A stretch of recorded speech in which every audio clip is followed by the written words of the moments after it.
Kwa majina naitwa Maria Jumanne, nakaa Hanang Katesh.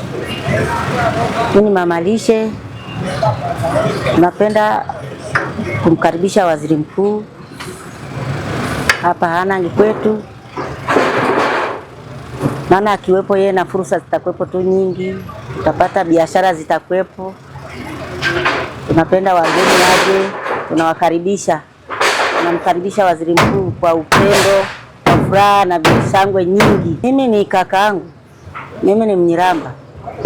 Yule ni kakaangu, mimi nakaa Makunda na yeye amezaliwa Makunda. Kwa hiyo ni ndugu yangu na namsubiria kwa hamu. Mimi naitwa Elia Kitundu. Kwa hiyo tunamkaribisha huyu mgeni wetu ambaye ni waziri mkuu.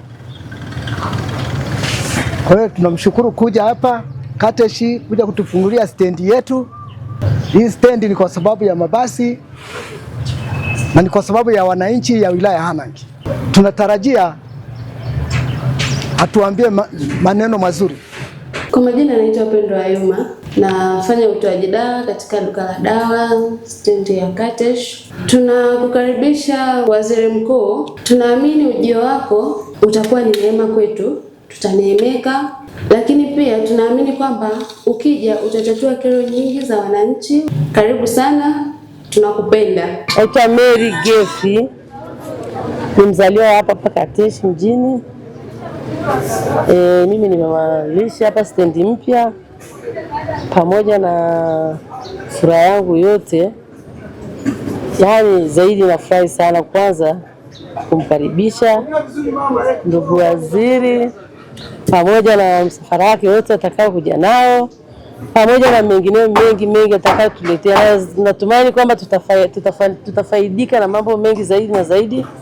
Pia tunarudisha shukrani nyingi kwa ajili ya uongozi uliokuwepo hapa. Tuko stendi yetu salama, safi, usalama mwingi, mazingira mazuri, stendi ya kisasa.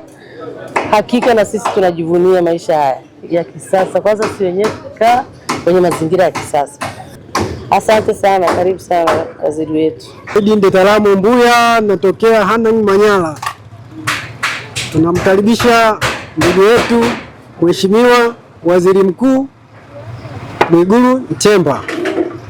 Karibu sana kwa kuja kututembelea Katesh.